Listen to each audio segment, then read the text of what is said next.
Good afternoon, Kenneth.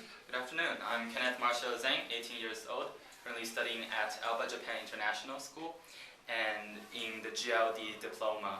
And I've interned in BBT, and this is my project on AI. So AI is artificial intelligence.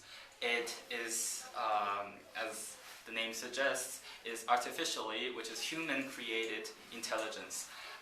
These things are usually done on a computer, so the computer will be able to simulate humans' brain and humans' mode of thinking, and so make intelligent decisions, hence intelligence.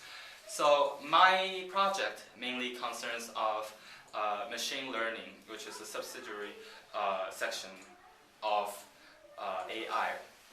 Machine learning is for machines, for these mechanical machines and computer machines to be able to learn from the environment around it. And so here's the project of mine, an autonomous vehicle. I call it self-driving RC car. RC stands for radio-controlled car because it's modified based on a radio-controlled car.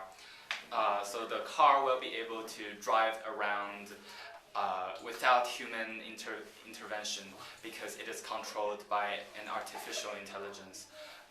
And this project, I'm going to talk about how my project, my autonomous vehicle works, and I'm going to give you a short debrief on my project.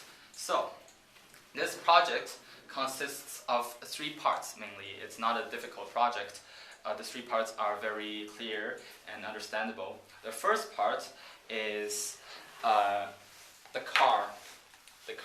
We're talking about RC cars, and of course we have a car here.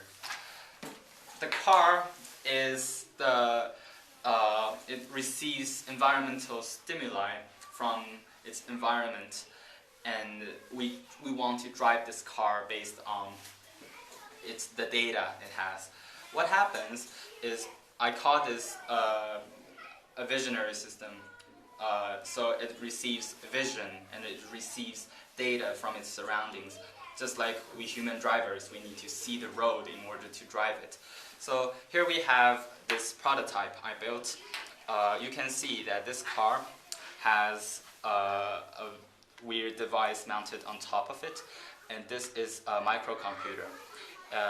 When I boot this microcomputer, it's connected to this front camera and this ultrasonic sensor over here.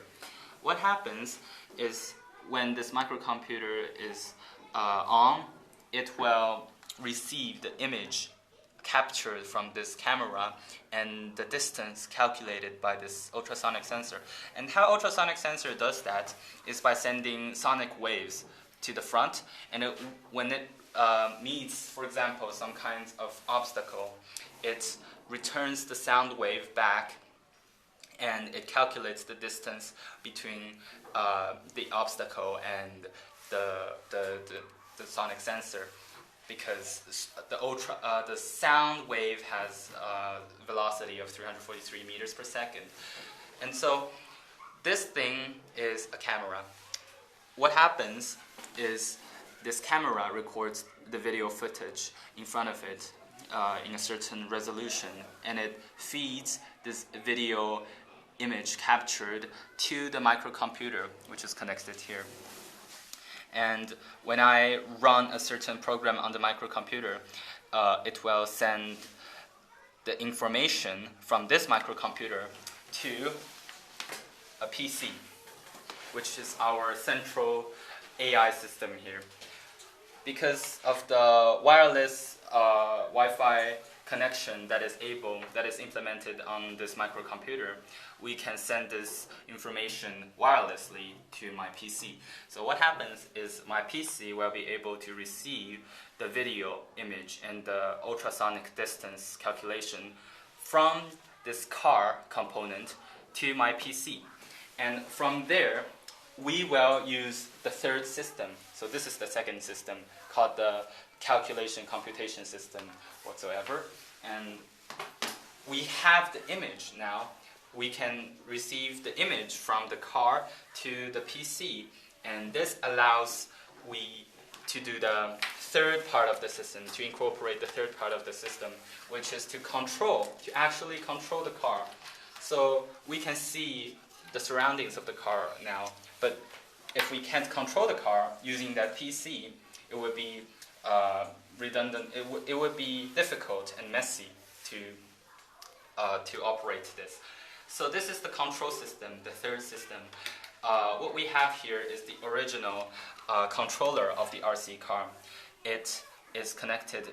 This is the internal integrated circuit of this car. What happens is when we control it, you have to have this button here. We can control it front, left, right, go back, and it is connected to these. You can see I alternated the colors of the wires to indicate one pair of connection.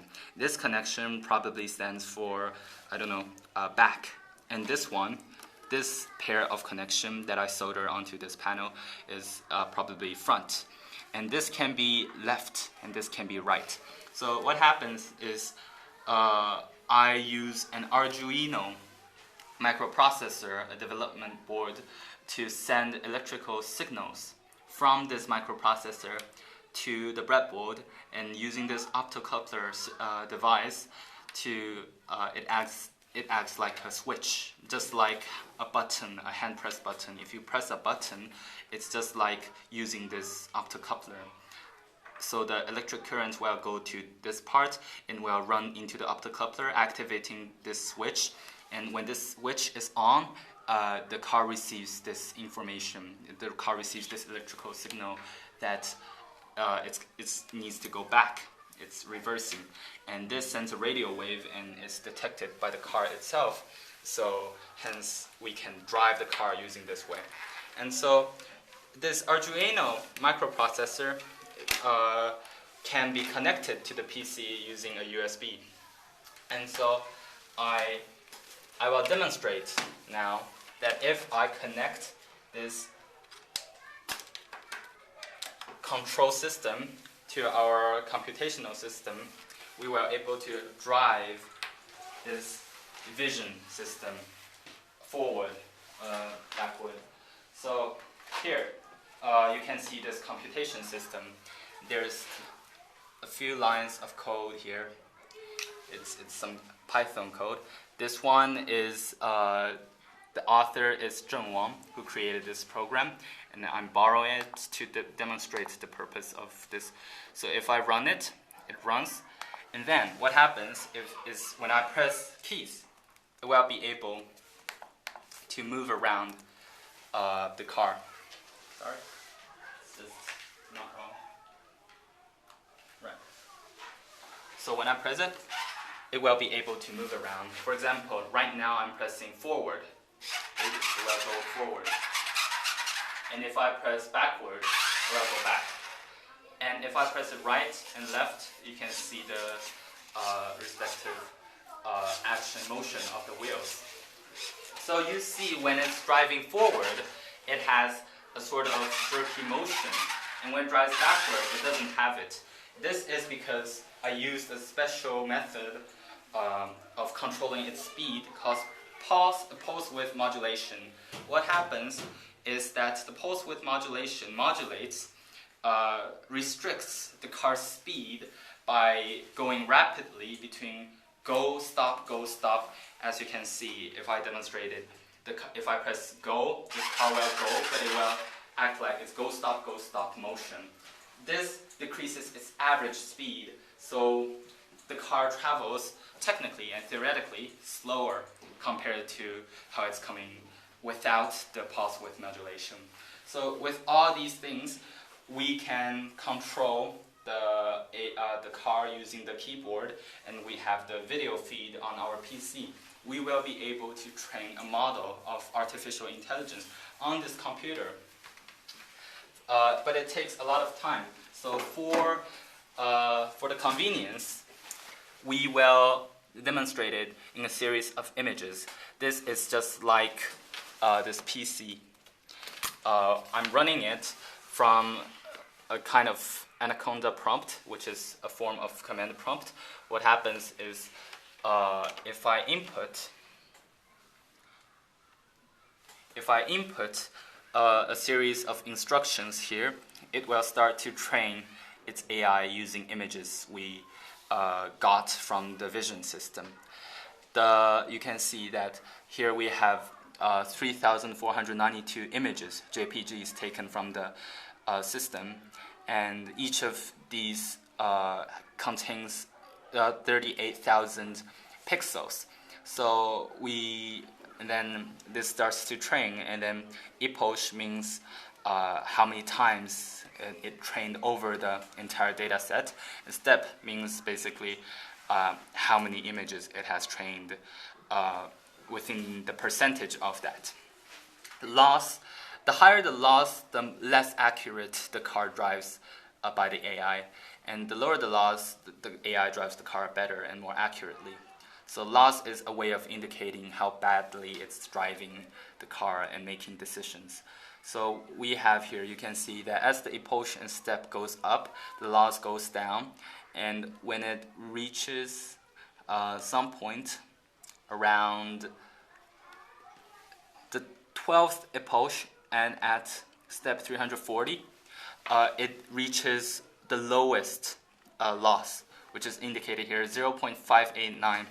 And if we are able to save this model, and if we load this checkpoint model, we'll be able to use this model to control the car using AI. And here's a graph indicating the loss function over time, over epochs.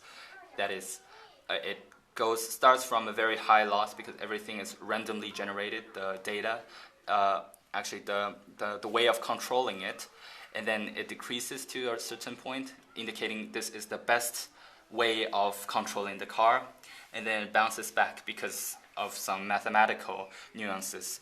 So here is basically how we create an artificial intelligence program, a machine learning program, to control a car, an autonomous vehicle that's capable of driving itself.